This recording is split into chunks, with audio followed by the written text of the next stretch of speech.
Hello students, this is Amardeep Singh, your computer teacher, and today we are going to start with a new chapter working with strings in Python. And in this first session of this chapter we'll discuss about strings, entering a string, accessing string elements, string slices, immutable strings, raw strings, and traversing a string. So let's start with the introduction to string. A combination of alphabets, digits, or symbols is known as a string. A string in Python can be created using single quote, double quote, and triple quotes also. So that means a string is basically a sequence type which is used to store a string type of values. A string type of value means a combination of a value that contains alphabets, numbers, symbols like plus, minus, multiply, all such kind of symbols we can also store inside a string. So we are having three different ways to create a string. So first way to create a string is by using single quote. So in this way, for example, here we are having an example like s1 is equal to this is string 1. So by using these single quotes we can create a string, and in next line we are having a double quoted string. That means instead of using single quote we have used uh, double quotes, and in third case we are using triple quotes. You are single quote 1, single quote 2, and single quote 3.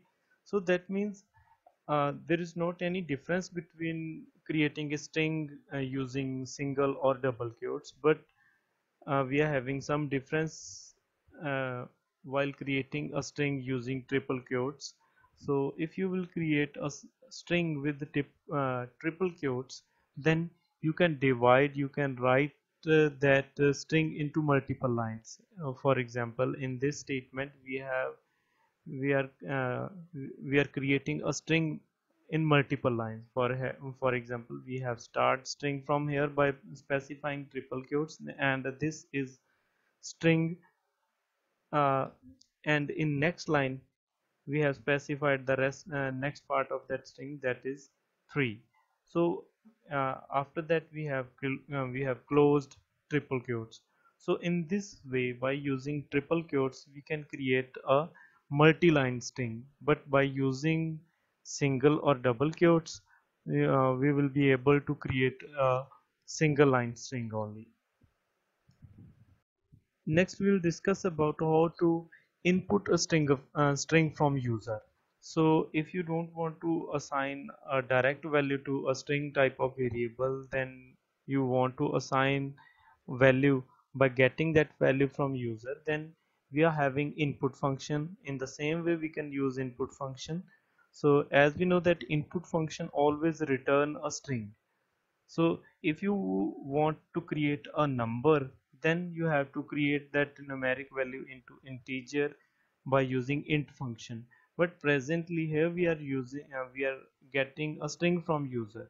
So that means there is no need to convert that type to any other type, because input function always return a string after getting a value from user. And here we are having string, and the type of s1 is also a string. So that means there is no need to convert a string to string. So that means we can use a string, we can use the input function to get a string type of value from user. And in previous versions of Python, that was Python 2 point something, so two functions were there.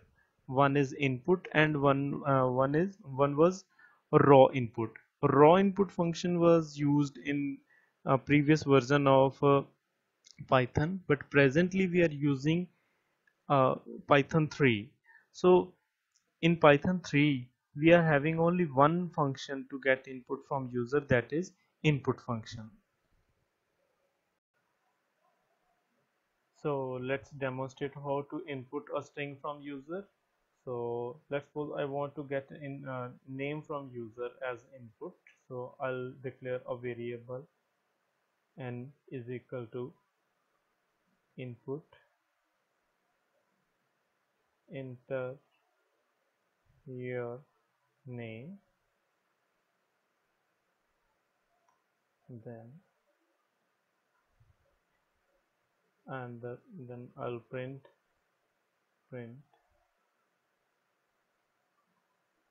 your name is, and save it and print into your name. So I'll input.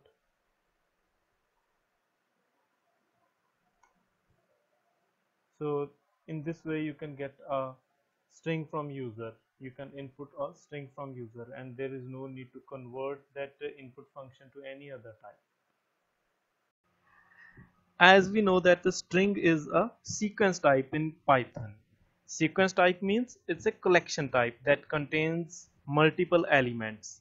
So in a string, all the characters of a string are also known as element, and the string can be index or subscript. So that means index or subscript means each and every element is having some position. Index or subscript means the position of each character, and we can assess each character individually by index of character. So that means we are having for example, we are having the value that is hello. We have assigned this hello value to s1. So the characters are HELLO, and we can assess each character individually by using the index of each character. And the index of each character, we can read the index from left to right or from right to left. If you want to read the index of each character, if you want to read each character by index from left to right, then the index always start from 0 for first character, 1 for second character, and so on. But if you want to read the index from right side, then uh, the index will be in minus order. So that means the index of last character will be -1, then second last will be -2, and so on. So for example, if we have assigned a value that is hello to s1, so that means if you will assess s, then index will you will assign you will read the index position 2, then it will return L. So that means because L is on the position of, is available at position 2. And index, we always assign index, we always use index inside these square brackets. So square brackets are used to specify the index of each element, or you can say the character of that particular string. So but if you will print like s in here, we are using uh, -5. So that means a negative value indicates that we are reading the character from right side. We are reading index, we are specifying index from the right side of string. If a positive value will be there, then that means you are reading the character from left side. So let's demonstrate how to use index to assess a particular element. So if you want to print, if I want to assess M from this Cambridge string, then I'll print. So if you want to read it from left side, then I'll specify 0, 1, and 2. So I'll specify n square bracket start 2, then bracket close, save the code and press F5. Then now you can see that it returns M from that string. So if you want to read it from right to left, then if I want to assess same character, that is M, then 1, 2, 3, 4, 5, 6, 7. That means you have to specify -7 here. So if you want to use index from right to left, so the result is same. So that is depending on you from where you want to, from which direction you want to assess the index. Next we'll discuss about string slices. A substring or a part of a string is called a slice. Substring can be taken using slice operator with two indices. Indices means it's the plural of index word. So in square bracket separated by colon. So if you want to fetch a part of a string is known as a slice or substring also. So if you want to fetch some part of a string, then you can use these index separated by colon like this, and it will fetch the part of that string. So if you want, for example, in here in this example here we are having hello, and I have specified start index and end index. So that means system will return the substring, or you can say slice, starting from 0 index till third index, but it will not include the character available at that third index. So it will return starting from 0 to third index. So that means HEL only. So that means if you will write like this, it will return starting from 0 position, 2 position, and 0, 1 and 2 position characters. But if you will specify 2 colon 4, then it will return character available at 2 and 3 till 4, but not, it will not include character available at fourth position. So it will return the character from 2 and 3 positions. So for example here LL. So let's check how to get or fetch or slice from a string. So let's suppose I want to fetch cam. So if you want to fetch cam, then the index I'll write 0 column, that is the starting index, and 1, 0, 1, 2 and 3 up to third. So that means it will return starting from 0 till third index. So here we are having output, that is cam. I want to get, let's suppose next example, I want to get RID. So I'll specify 0, 1, 2, 3, 4. So that means the starting index will be 4, and 5, 6 and 7. So end index will be 7. So now you can see that in this way you people can fetch or extract a part of a string. Part of a string is known as substring or a slice of a string. Next, we'll discuss about traversing a string. A traversing means to assessing the individual elements, or you can say characters of a string, or any other sequence like list, tuple, set, or dictionary. So as we know that a string is also a sequence, that means a collection of elements. And all these are also collection of elements like a list, tuple, set, or dictionary.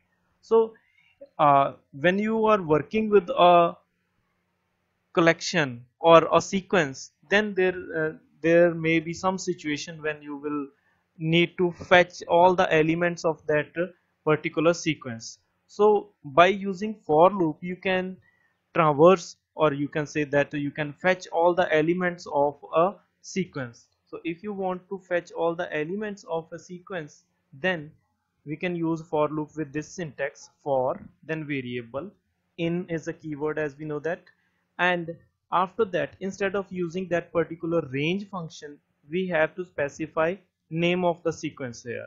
So for example, the value of s1 is hello, and we will, if you want to fetch all or traverse all the elements of this string separately, then we can write for loop like this: for x in the name of that sequence, right? And it will fetch, this loop will automatically run according to the number of elements available in that string. So that means the loop start or end is depending on the number of characters available in that string. So that means it will automatically start its execution and end after fetching the last element of that string, or that particular sequence. So let's check how to fetch all the elements by using for loop. So if you want to traverse all the elements, then we can use for loop like for I in the name of that sequence, the name of that string is n. So just we need to write like this, and after that when you will read the value of I, or when you will print the value of I, then the result will be, actually we are having semicolon is missing, and when you will write like this, now you can see loop automatically fetch all the elements individually, right? So this one is the way how we can traverse all the elements of a string or any other sequence. And next we'll discuss about a concept that is strings are immutable. So immutable means a non-updatable string. So that means strings in Python are immutable, which means you cannot change an existing string by using character index with the assigning value to a specific index position. So that means you can't change a particular character available at specified index position by using index. We can read a particular element from that position by using index, but we can't assign a particular character to that particular index. For example, in here s is assigned a value that is hello. If you will read the value of first position, then it will return E. But if you will try to change the value of that particular index position, then system will return an error. So in this way, you can say that the strings are immutable. So let's check how strings are immutable. So if you will read the value, as we already discussed, that if you will read the value of a particular index position, then let's suppose I'm reading the value of index position of character available at index position 2, then it will return character available from that index position, that is M. But if you will try to reassign the value to this, update the value of this index position, let's suppose I'm going to assign using assignment operator, that I want to assign A to second position, then it will generate error, type error, that str object doesn't support item assignment. So that means you can't assign a value to a particular index position item, but we can reassign the value. That is not a part of immutable concept. So if you will reassign the value, let's suppose after that I'll assign value school, and as we know that a variable can have only one value at a time. So if you will assign two values to that n variable, then the last assigned value will be the value of that string. So if I will print the value of s, then the school will be, because second assignment will replace the first value of that string. So but this one is known as the reassignment.